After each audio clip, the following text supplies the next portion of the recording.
Good morning students.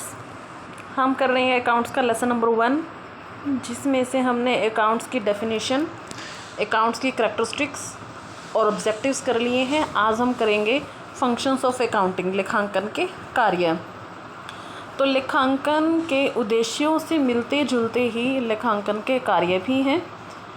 सबसे पहला कार्य है हमारा लेखांकन के हमारे 7 कार्य हैं, 7 ही विशेषताएं हैं, 7 ही उद्देश्य हैं और 7 ही इसके कार्य हैं।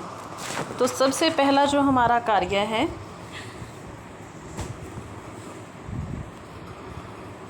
Maintaining complete and systematic record.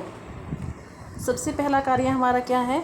Maintaining complete and systematic record, पूर्ण और नियमित लेखे रखना।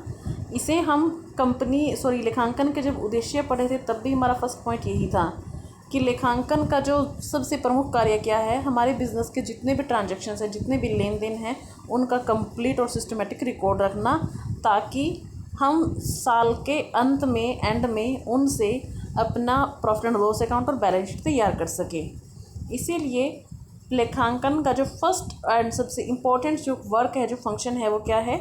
बिजनेस ट्रांजैक्शंस का कंप्लीट और सिस्टमेटिक रिकॉर्ड रखना। सेकंड है communicating the financial results to various parties, विभिन्न पक्षकारों को वित्तीय परिणामों की सूचना प्रदान करना। हमारे बिजनेस में बहुत से लोग जुड़े होते हैं, जैसे बिजनेस के मालिक हैं, बिजनेस के वो लोग हैं जिनसे हमने लोन लिया है, लेनदार हैं, गवर्नमेंट है, कस्टमर है, पब्लिक है।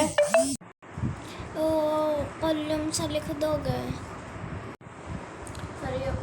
प्रबंध को सहायता प्रदान करना। तो हमारे मैनेजर्स को बिजनेस से रिलेटेड बहुत सारे डिसीजंस लेने पड़ते हैं कि हमारी संस्था की जो सेल्स हैं, अगर वो कम हो रही हैं तो क्यों कम हो रही हैं, उससे रिलेटेड सारी इन्फॉर्मेशन अकाउंट्स प्रोवाइड करवाते हैं। हमारा डे टू डे का प्रोडक्शन कितना है, ये सारी इन्फॉर्मेशन हमें मैनेजर्स को अकाउंट्स प्रोवाइड करवाता है, यानी कि लेखाकार जो है, अकाउंटेंट है या लेखांकन, उनको ये सूचना प्रोवाइड करवाता है, जिसके कारण हमारे जो मैनेजर्स हैं वो नियोजन, नियंत्रण, निर्णय के कार्य को आसानी से कर सकते हैं। उसके बाद है ट्रस्टी का कार्य करना। देखो ट्रस्टीशिप जो है, या ट्रस्टी का जो शब्द है वो बना है ट्रस्ट से, और ट्रस्ट का मतलब होता है विश्वास। ट्रस्ट का मतलब क्या है? विश्वास।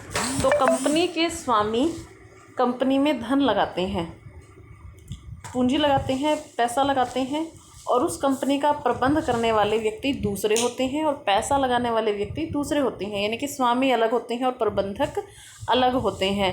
तो यहाँ पे जो प्रबंधक हैं वो कंपनी के ट्रस्टी का काम करते हैं, यानी कि कंपनी के जो स्वामी हैं उनको प्रबंधकों पर विश्वास है, इसीलिए वो अपना 2 करोड़ 5 करोड़ धन बिजनेस में लगाते हैं और उनके भरोसे छोड़ देते हैं कि मैनेजर्स भी हमारे पैसे को संभाल कर रखेंगे और इसे वेस्ट नहीं करेंगे और हमें लाभ कमा कर देंगे। बदले में मैनेजर्स को वो कमीशन या सैलरी देते हैं। तो यहाँ पे जो मैनेजर हैं, जो प्रबंधक हैं, वो एक ट्रस्टी का कार्य करते हैं। ट्रस्टी का मतलब है कि विश्वास पात्र होते हैं जो संस्था के मालिकों के, और सारा पैसा, सारा कोष उन प्रबंधकों के हाथ में होता है। वही एक तरह से उस कोष को मैनेज करते हैं, चाहे वो उसकी वेस्टेज करें, चाहे वो उसको लाभ कमा कर दें।